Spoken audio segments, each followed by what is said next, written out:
Namo tassa bhagavato arahato samma sambuddhassa.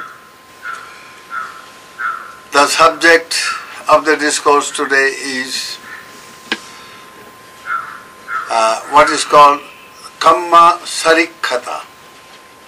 That is, a subtle similarity between the action and the consequences of the action. We have been discussing in this series on karma and rebirth, that is action. How action ultimately determines everything in life here and now, and also determines our future existence, that is hereafter. So action being so profoundly important in life, it is necessary for every seeker of truth to know something about the truth of action. Truth about whatever we do, whatever we say, and whatever we think. And when we have a very clear grasp over our actions, which means over our conduct, and life can be ultimately reduced to conduct, to action. So once we have a clear-cut understanding, then we can make life itself into a fitting instrument for the realization of ultimate truth. That is the goal of life. Truth alone can lead us to freedom and the experience or realization of truth. Here and now, through every action, brings this kind of ultimate realization of truth. Now, in this series, those of you who have been attending, you remember that we have given you two case histories. One of a person who, you see, is the very embodiment of evil action, and the other way, the embodiment of good action. And these two case histories are based upon two discourses of the Buddha, which brought about two verses, inspiring verses which are found in Dhammapada. That is verse number 15 and verse number 16. I will read them out for you. Ida sochati pecha sochati papakari ubhayatha sochati so sochati so vihanjati disva kamma kilitta mattano. The evildoer grieves here and hereafter. He grieves in both the worlds. He laments and is afflicted, recollecting his own impure deeds. Ida modati pecha modati kata punyo ubhayatha modati so modati so pamodati disva kamma vishuddhi mattano. The doer of good rejoices here and hereafter. He rejoices in both the worlds. He rejoices and exults, recollecting his own pure deeds. So both impure and pure deeds ultimately decide our destiny here and now as well as hereafter. A very, very important topic to understand indeed. Whatever happiness and misery we enjoy or we suffer from in this life, they are all what we created by our own actions. And whatever miseries and happiness we are going to experience in future lives, that also will be the result of what we do now or what we have already done. Knowing this, a wise person must redesign the mode of living, should be able to design a mode of living by which every action becomes productive of good, productive of virtue, productive of wisdom and happiness.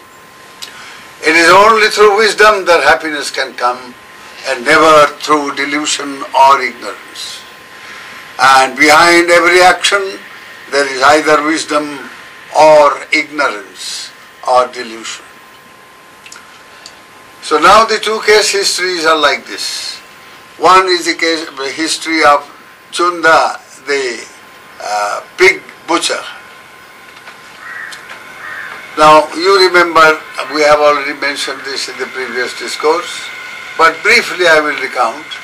Now the subject is how, Kamma Sarikkhata it is called, how an action, a karma, produces a result which is similar to it. Now Chunda was the very embodiment of cruelty and cruel action. The way he butchered these poor creatures, unthinkable, incredible cruelty and violence indeed. And he went on doing this day after day, year after year, for 55 years of his earthly existence. And while doing so, he suffered indeed very, very profoundly. He was suffering from paranoia, a very distressing mental condition, a mental disease, where a person is constantly afflicted with fear, all the time afraid of what the world is going to do to him, or what he is going to lose, or what is going to happen to him, all the time afraid and never sure. And he was absolutely, paranoia also means angry all the time, very bad-tempered and depressed all the time. Nobody has ever seen him happy. He was absolutely melancholic and depressed and never happy. And yet he made a lot of money by destroying lives in that manner, very cruelly, just to please the tongue of the rich, those who delighted in pork, in eating the flesh of pigs. Because he produced some kind of a product that became quite well known. It was known as the Chunda pork, very popular in a certain circle. The way he butchered, my goodness, is indescribably cruel, and he suffered day and night because of that cruel action. Here and now, he met his wife. He said he used to, after burning the pig in a very, very horrible manner, and you see, pouring hot water into the mouth and cleaning up inside also, and horrible, unthinkable. So he did all this. Then at the end, after butchering each day, he started his killing, his killing spree early in the morning. Maybe around 4 o'clock in the morning he started all his butchering. And by the time it was 7, he had all completed. He had killed his animals and he had prepared his brand, Chunda brand of pork. The first thing he did, he had ordered his wife. His wife was mortally frightened of him. So also his children and grandchildren. He was like a devil right there at home. So this very miserable home atmosphere with all that money he was earning. So now he would cut the throat, you see, at that last moment, collect the blood and then let the flesh be boiled in that blood and prepared in a certain horrible manner, and he would make sure that he eats while others are watching. He will not eat alone, with others. He must eat on his own, like His Majesty. All these delusive ways and cruel ways at the end brought such misery. For a whole week he literally lived like a pig that he was butchering. Shouted day and night. He went about on 4 legs around his house, and embarrassing his family members. They tried their very best to tie him up, his leg and hand and all that, but he developed somehow, due to his bad karma. He developed a monster's power. The result was nobody could control him. He went about round and round his house while the whole world watched him, crying like a pig and burning, burning. He just shouted, burning, burning. An awful way he died at the end. He suffered here and now, and at the end he suffered the suffering of hell. All that fire burning and terrible. The descriptions are so gory you can't describe. It's frightful. But that is what happened. And it's a historical fact. It's not a concocted tale. It's a fact. So now this happened. On the other, the story of Dhammika the Upasaka. He lived such a rich, wonderful life. He had 5. He was extremely learned person. He was a very, very rich man. Multi-billionaire, you may call it in modern terms. He had retired, gave his entire estate, his business, his everything to his children and grandchildren they were managing. And he spent early morning, 4 o'clock, he will sit down for meditation. 4 types of meditation he practiced, and then he gathered a group of people who are equally earnest and very devoted and equally learned and so on. 500 of them every day would meet in his big, hall, his puja room and his meditation hall, and they all sat down and meditated. The 4 different types.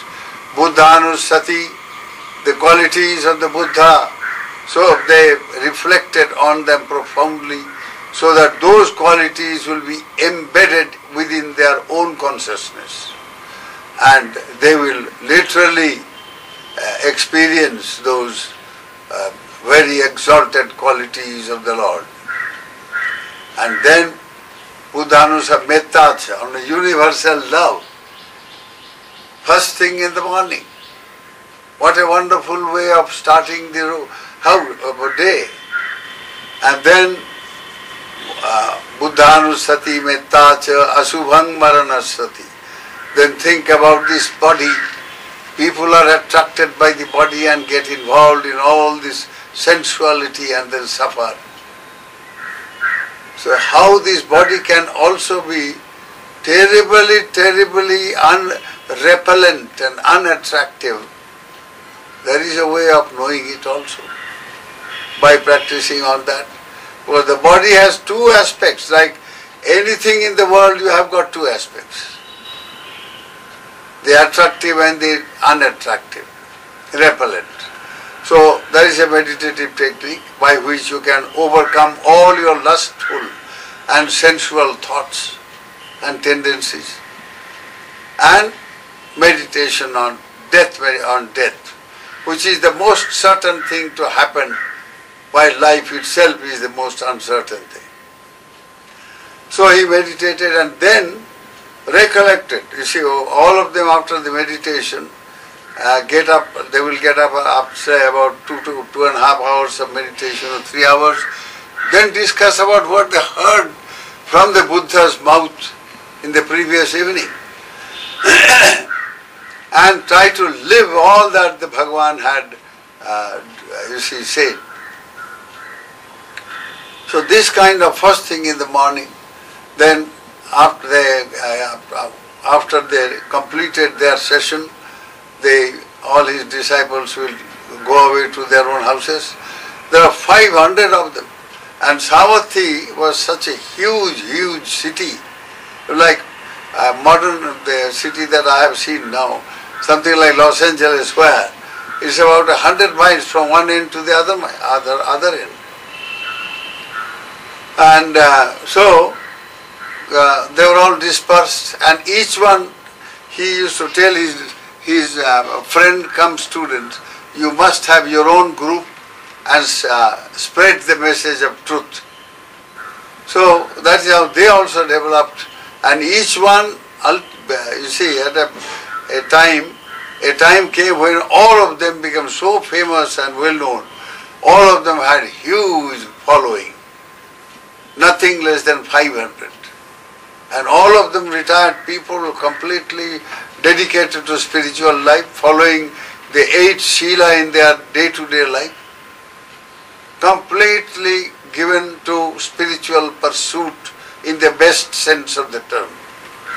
And all of them had developed spiritual insights of a kind that you can't even imagine. Many of them, or most of them, were spiritually transformed. They experience enlightenment here and now. And so, this is the type of life they lived. And now, Dhammika himself, they will disperse away after their session at about 7:30 or so, and go home and have their own, their routine. And around 9 o'clock, those disciples will have gathered their disciples and practice again. Samatha Vipassana meditation and discussion on the Dhamma that Lord Buddha had given the previous evening. And he inspired all of them again, and they dispersed. So they, around 10 o'clock, 10:30, the monks would appear for their, alms round, Pindapata, Bhiksha Chara. So they will then go and offer. So Dhammika himself, in his house, it seems dozens of monks would come every day. And he offered with his entire family, sons and daughters and grandchildren and all, very devoutly offering, and practiced this, a mind of, great charitable and great generosity, open-handed, open-minded dana, giving. The very opposite of grabbing and getting and greed, and purify their life in that way. So then, since they followed the Sila, Asta Sila, by before 12 noon they would have finished their meals, and by 5 o'clock or 5:30 they were there in the Jetavana monastery listening to Bhagavan Buddha again. This was their routine life. Now Dhammika, at the end of his life, he died in a most spectacular way, of very sublime manner indeed. Just before he passed away, he became aware that his time has come. So he sent his sons to the monastery, Jetavana, requesting Bhagavan to send some monks to hear a Dhamma. He said, he wanted to hear Satipatthana Sutta, the foundations of mindfulness, which constitute the very heart of Buddhist meditation practice. So, as he was listening, suddenly he saw around, right in front of him, he was lying down, of course, hovering in the sky, in the open sky, these Deva Vimanas, they are celestial crafts, just as we have aircraft and they have got celestial crafts of a kind, dazzling, bright. Nobody could see what he was seeing. From 6 different realms, divine realms, these beings came and, beckoned him. He says, come, dear dear friend, you are welcome in our realm, and so on. So since his mind was being distracted, he said, please wait, hold on please. Now when the monks who were reciting the sutra, when they heard it, they say, my goodness, now it is his time has come, let us not disturb him further. So they just quietly got up and went away. Now, then he fell into a state of trance, because his mind was already very uplifted, you see, in a transic state. And seeing him in that state of trance, and all the children, grandchildren, all the people, large number of people had gathered. They felt great emotional sort of distress, and they all said, oh, he wanted to hear the sutta, but he said, stop. Oh, what a pity, when people like him, such a saintly person, have fear of death. And so on, they started imagining and crying. Loudly they started crying and lamenting. Then suddenly he got up from this trance state, and he said, what happened? Why are you crying? Then his children said, well, you said like this, hold on, and so the Bhantes have all gone. And we thought, oh, you are in this state, you see, probably you are also afraid of death. And so we are all crying. So he said, no, I am not afraid of death. I didn't tell the monks to stop, no. I only told these devas here who are beckoning me. He said, hold on till I hear the sutta. They were disturbing me, distracting me. So then the children said, is it so? He said, yes. So you want to see those Deva Vimana? But they were not able to. They said, no, we can't see anything. So they said, okay. You see, these people had brought garlands of all kinds. So he said, all right, take one of those white jasmine garlands and sit down and reflect on which Deva Loka you want me to go. So they said the highest Deva Loka among the Devas is the Tushita. So they thought of Tushita and they said, all right, then you throw this garland saying, let it go and hit the craft coming from the Tushita. And they did that, the eldest son. And he was also a very spiritually developed person. Right there people could see they have the garland hanging from the wheel of that particular craft. As the craft was hovering, right there it went stuck there. So when they saw this in the open air, such a huge garland was stuck and hanging, that was a positive proof of something very supernatural, something very supernormal and very sublime indeed. So they were all transported into a state of piti, great joy and rapture seeing that. They saw, well, these divine beings are right there. So now that tremendous experience, spiritual experience, uplifted their mind into a different plane altogether of existence. So right then, at that very poignant moment, you see, the Upasaka passed away. And then he was born. As he woke up, he was born in Tushita Loka. As he woke up, he found himself surrounded by large number of divine beings and in a divine mansion, huge and absolutely glittering and indescribable in beauty. And he said, how have I come to be here? And then you see, in that plane of existence, it is like we see when you have a governor of a particular state, he has a mansion, he has a palace. So he is the head of that. Now he was born into one of those as a head of a particular state of that Tusita realm. And he said, oh, all this splendor, how did I get? Then he exercised his supernormal powers as a deva, and he knew everything what has occurred, how he has got this tremendous divine splendor and majesty, all the glory of divine life and the happiness. And there he says, oh, it is all the Bhagavan Buddha's grace. I followed the path of Dhamma. Here and now, I rejoice here and now, as I always rejoiced when I was a human being. And so on. Now meanwhile, these bhikkhus had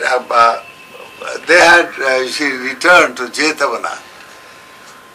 Buddha knew every bit of the whole thing was quite clear right in front of him. He was seated in the Dharmasala and he called the monks, he said, why have you returned? Knowing everything.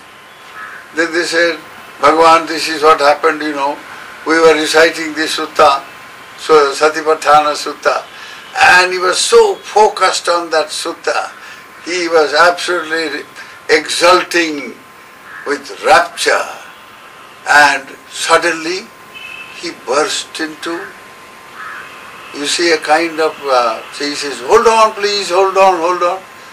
So we thought, well, even a great upasaka, a great saintly person like him has got probably, he is seeing his last moment and he is probably in a state of fear or whatever it is.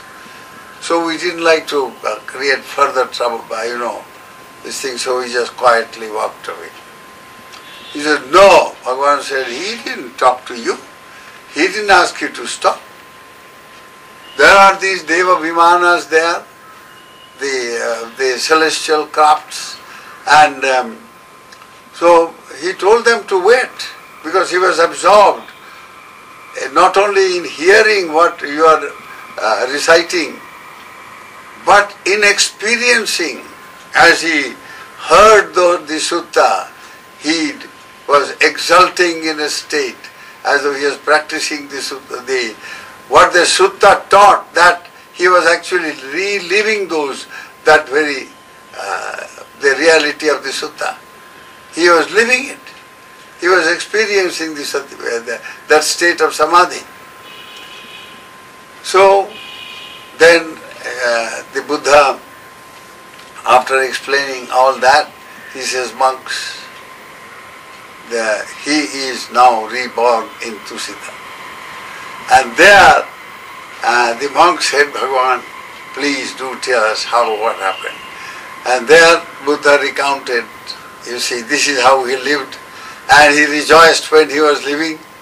Day in and day out he rejoiced.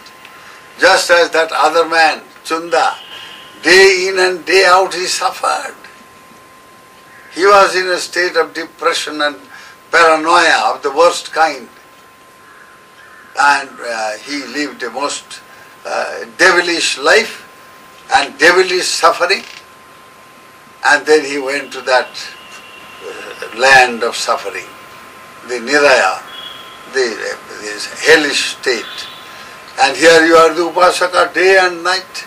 He was rejoicing as he was practicing a holy life and good life, as he was practicing the life of spirituality, meditation, charity, dana, sila, bhavana. And while practicing Dhamma in these three forms, practicing charity, great charities, and then sila, virtuous life conduct, and meditation, bhavana. So as he was practicing, he was delighting. He was, exulting in the sheer pleasure and happiness, born up leading the good life. Good life has its own reward.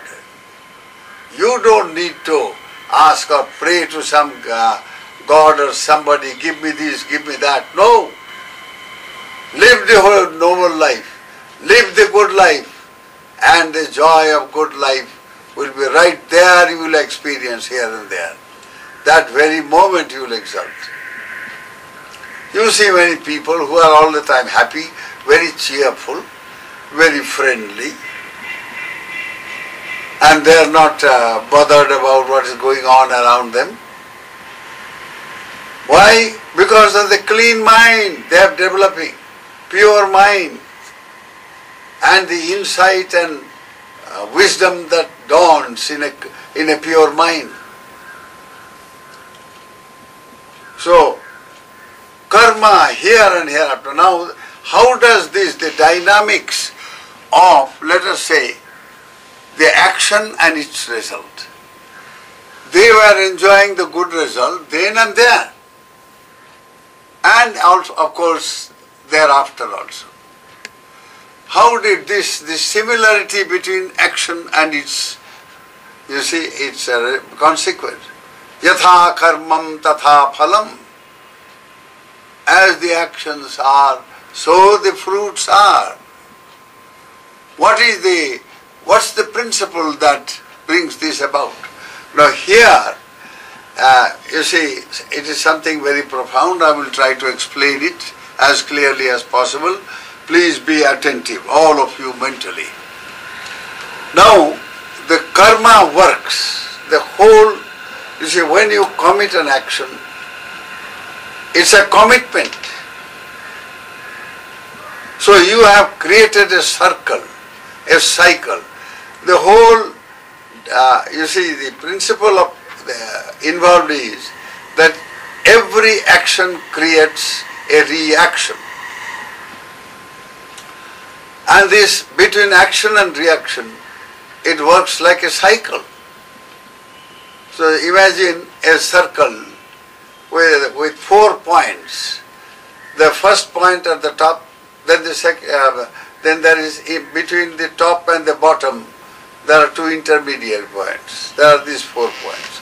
So for the purpose of understanding the principle, you see, a karma starts with, you see, intention, volition, the will to do something, will to say, will to think, the will or the volition that is involved, which simply means, in simple terms, intentional action. You intend to do something or say something or think. You see, that intention is like a bija, karma in the form of a seed. Now the seed comes in contact with ground and the other necessary things, and it sprouts. Now with having intentionally committed something or performed something, you see, a process inside you, in the mind, in the consciousness, started, and it is like the bija now has become a sprout. Now from this, the sprout undergoes various stages of development, and quite fast. It becomes a seedling, then it becomes a plant, then it becomes a tree, and in various stages of the tree until it bears fruit of the same kind, and the same seed will appear from the tree, from that fruit. So now the whole story of a tree, if you can imagine. Now, that is exactly how the law of karma works, or the principle of karma works. Karma is not a theory. It is a law based upon very valid principles of working principles. So, you have intentionally done something. You have sprouted, you have created the bija in the form of a sprout. So now, it starts, it is said, samangi dhamma. Kamma, chetana samangi, kamma in the form of the stage of chetana, which means volition. Then kamma samangi, that volition is now, as it sprouts, it becomes a karmic energy, a karmic force, which resides in the mind. The mind is like a river. It's a carrier of all kinds of things. A river carries, let us say, big timbers, boats, human beings, all kinds of debris, even gold and silver, all kinds of wonderful things are flowing along with the river water. That is exactly what happens, what is the reality of the mind. The mind is a carrier of karmic forces that we have committed in the past. The particular karma which brought us into this life, we are, you see, that karma acted as a janaka karma, as a reproductive karma. Now human beings, as they are born, from that moment there is a tendency to reproduce, reproductivity. That is why all this world of sensuality and sexuality, what is all that? The urge to reproduce. The man wants to be the father. The woman wants to be the mother. What is all this? So this reproductivity, this urge for that, it is all in that karmic process. And it profoundly affects life. You become a mother and a father, bas, there you are caught. You have created a particular lifestyle, you have to go through all that. If you wisely design your lifestyle and work out, you manage your life in a ethical and moral and spiritual manner, then this very life becomes very productive of great wisdom and great virtue and goodness and power. If you do the other way, that is what the story of Chunda. You do it in this story, in the way that Upasaka Dhammika did, wonderful life. So now, after this karma has, as a karmic force, it works like as a asava. That is something that is fermenting within the mind, waiting to, you see, when a thing ferments in a vessel, there is a tendency to overflow. It comes out, it flows out, it oozes out. And from the mind, this karmic force now creates that kind of oozing tendency, asava, that oozes out. So every karmic force therefore gives birth to all kinds of results. If it is a bad karma, you get some bad result. If it's a good karma, you get some good result. So if the karma is now, a karma is done in three ways. Kayena, vacha, manasa, either bodily or verbally or mentally. So the results also, the consequences also will manifest that way. If you have bodily acted in a cruel manner, as in the case of Chunda, my goodness, he has gone in a realm where bodily suffering is unthinkable. So also the mental and all the other problems. So you see, whatever happiness and misery we undergo, they also have three forms. A physical manifestation, bodily, socially, in a family. You are born in a family. And the family is in a society. So individual and collective life, both. There is the bodily, the external aspect of that. Then there is the internal aspect. Then you see, all your happiness, miseries are also associated with the way you communicate yourself, with your speech or with your writing or with your thinking. You affect the world. So between the action, which are, you see, action is committed in three ways, And the results also manifest in the three ways. And that is where the similarity comes in. That is the law of similarity. That is called the Kamma Sarikkhata. Sarikha means sadisa, sadrisha, sameness, samanata. The samanata of karma and karma phala. So if we are really mindful that we don't want to undergo all the suffering that people undergo, better be mindful of your actions, of your conduct, which simply means better be mindful of what you say, mindful of what you do, and mindful of what you think. This is the profound, implication behind every action. May the grace of Bhagavan Buddha surround your life and give you the wisdom to have self-control and control over your action. May you all be happy. Sukhino bhavantu.